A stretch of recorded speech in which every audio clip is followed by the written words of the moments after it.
மறுமலர்ச்சி திமுகவினுடைய 2 எம்எல்ஏக்கள் என்ன பிடிவாதத்துக்காக ராஜினாமா செய்ய மறுக்கிறாங்க? என்னையும் சேர்த்து சொன்னது தப்புதான். நான் அவ்வளவு பெரிய ஆள் இல்லை. ஆனா தோத்தா என்னன்னு கேட்டேன். என்னுடைய கடந்த கால வரலாற்றில் எந்த பதவிக்காவது நான் ஆசைப்பட்டிருக்கேன்னா, நான் எதுக்கு எம்எல்ஏ நிற்க போறேன்? அவர் ரூமை பூட்டி போட்டு போனை சுவிட்ச் ஆஃப் பண்ணிட்டு எங்க போனாருன்னே தெரியல. திமுக காரங்க நேற்று அவருக்கு நிறைய பேர் வரவழைச்சு அங்க அவருக்கு மாலை பொன்னாடி எல்லாம் போத்திருக்காங்க. முடியாதுன்னு மறுப்பதற்கு இவ்வளவு பிடிவாதமா இருக்கிறதுக்கு என்ன காரணம்? எம்எல்ஏ பதவி மட்டும் காரணமா, வேற ஏதாவது காரணம் இருக்கா? இப்போ மறுமலர்ச்சி திமுகவினுடைய 2 எம்எல்ஏக்கள் என்ன பிடிவாதத்துக்காக ராஜினாமா செய்ய மறுக்கிறாங்க? கேட்ட உடனே நான் தோக்கலையான்னு கேட்டது கொஞ்சம் அதிக பிரசிக்கத்தனம் தான் சார். நான் சாதாரண ஆள். காமராஜரை அண்ணாவையும் ஒப்பிடுறதுக்கு இவருக்கு என்ன இருக்குன்னு சொல்லி அந்த வாதத்தில் கேட்குறாங்க. நான் தோத்து போவேன்னு சொல்லும்போது பெரிய தலைவர்கள் கூட தோத்துருக்காங்க ஐயா அப்படின்னு சொல்லும்போது என்னையும் சேர்த்து சொன்னது தப்பு தான். நான் அவ்வளோ பெரிய ஆள் இல்லை. ஆனால் தோத்தா என்னன்னு கேட்டேன். கட்சியை பாதுகாக்கணும், நீங்கள் ராஜினாமா செய்யுங்க. கூட்டணி விட்டு வெளியே வந்த பிறகு நீங்கள் 2 பேர் எப்படி ஐயா அங்கே எம்எல்ஏவா நீடிக்கிறது அப்படின்னு சொல்லி கேட்டேன். இங்கே வச்சு தான் கேட்டேன். பதிலே பேசல அவங்க. உயர்நிலை குழுவுக்கு சீர்காழி எம்எல்ஏ வரல, கடையனூர் எம்எல்ஏ வந்தார். எல்லாரும் சொன்னோம் அங்கே, நீங்கள் இந்த நேரத்தில் ராஜேந்திரன் முடிவெடுக்கிறது தான் சரியாக இருக்கும், ராஜினாமா செய்யணுங்கிற கருத்தை எல்லாரும் பிரதிபலித்தாங்க. ராஜேந்திரன் தான் இந்த நேரத்தை கட்சியுடைய மதிப்பை பாதுகாக்க வேண்டிய பொறுப்பு ராஜேந்திரனுக்கு தான் இருக்குன்னு சொன்னேன். நான் பொதுச்செயலாளர்கிட்ட தனியாக பேசணும் அப்படின்ட்டாரு.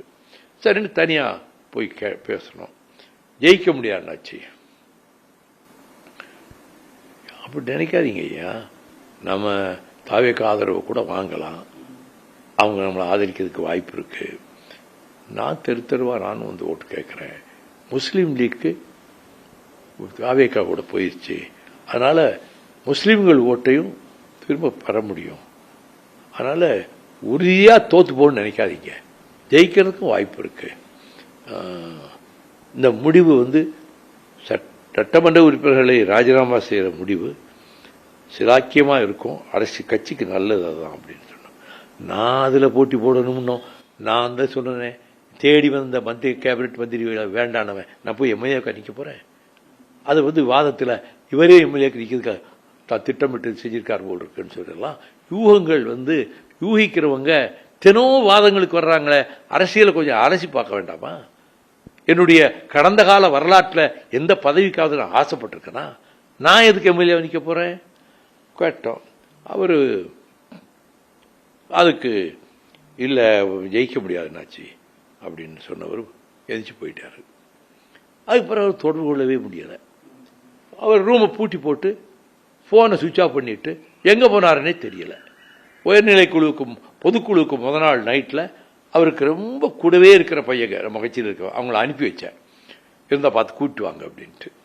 அவர் தங்க அறையும் கதவை பூட்டிட்டு போனை சுவிட்ச் ஆஃப் பண்ணிட்டு எங்கே போயிட்டார். அவர் விரும்பலை வர்றதுக்கு. அதனால ஒரு பொதுக்குழுவுக்கு வரலங்கிறது மட்டும் இல்லை.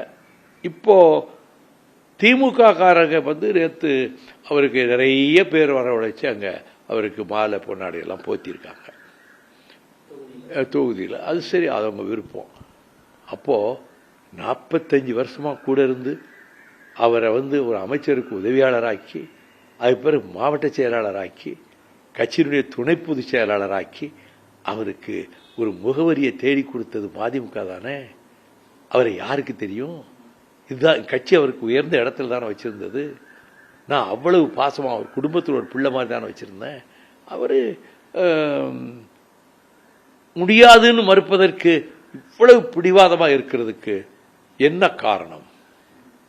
எம்எல்ஏ பதவி மட்டும் காரணமா, வேற ஏதாவது காரணம் இருக்கா அப்படின்னு நான் கேட்கல. எல்லாரும் சந்தேகப்படுறாங்க. இவ்வளவு பிடிவாதமா நான் எம்எல்ஏவா தான் இருப்பேன் அப்படின்னா, ஏன் கட்சியில் இருக்க எவ்வளோ பேருக்கு எம்எல்ஏ போட்டி போட வாய்ப்பே கிடைக்கல. போட்டி போட ஆசைப்பட்டவங்களுக்கு உங்களுக்கு அந்த வாய்ப்பை எவ்வளவோ அவங்ககிட்ட வாதாடி 4 தாங்கும்போது அதில் ஒன்று கடையநல்லூர் கண்டிப்பாக இருக்கணும், சீர்காழி இருக்கணும் அப்படின்னு சொல்லி தான் வாங்கினோம்.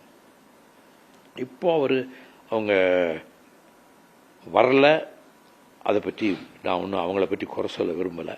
ஆனால் இவ்வளவு பிடிவாதமாக நான் ராஜினாமா செய்ய மாட்டேன், எம்எல்ஏவாக தான் இருப்பேன் அப்படின்னு பிடிவாதம் பிடிக்கிறதுக்கு வாழ்க்கையில் இப்போ எம்எல்ஏ பதவி தான் லட்சியமா? அப்போ எவ்வளவு நான் காயப்பட்டிருப்பேன்.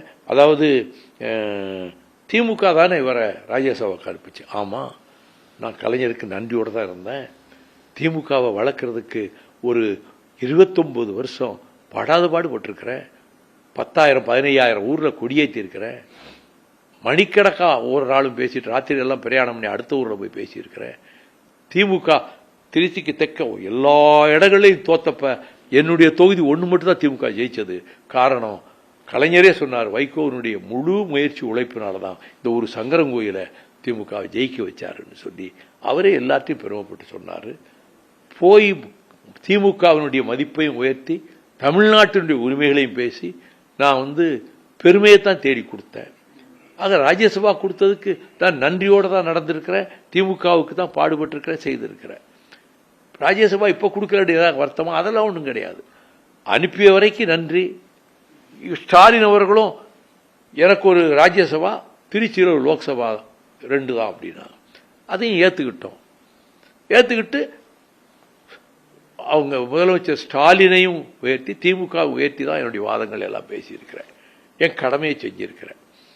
அப்போ நாங்கள் தானே அனுப்பி வச்சோம்னு சொன்னால் எங்களுடைய உழைப்பு. இப்போ இந்த ஜெயிச்ச தொகுதியில் ஒரு 24 தொகுதியில் எங்களுடைய கடுமையான உழைப்பு, என்னுடைய கடுமையான பிரச்சாரம், அதுவும் ஓரளவு பயன்பட்டு இருக்குல்ல. நீங்கள் எங்களுடைய எம்எல்ஏக்களை ஜெயிக்க வச்சிங்க. உங்களை பல தொகுதிகளை ஜெயிக்க வைக்கிறதுக்கு நானும் போய் பாடுபட்டிருக்கிறேன், மூச்சு பிடிக்க பேசியிருக்கிறேன், எங்கள் கட்சிக்காரங்களை முழு வேகத்தில் வேலை செய்ய வச்சிருக்கிறேன். இப்போ அந்த வெற்றிக்கு எங்களுக்கும் பங்கு இருக்குல்ல. இப்போ 2 எம்எல்ஏக்கள் நாங்கள் தானே ஜெயிக்க வச்சோம்னா உங்கள் எம்எல்ஏக்கள் சில இடங்களில் ஜெயிக்கிறதுக்கு நாங்கள் பக்கபலமாக காரணமாக இருந்திருக்கிறோமே.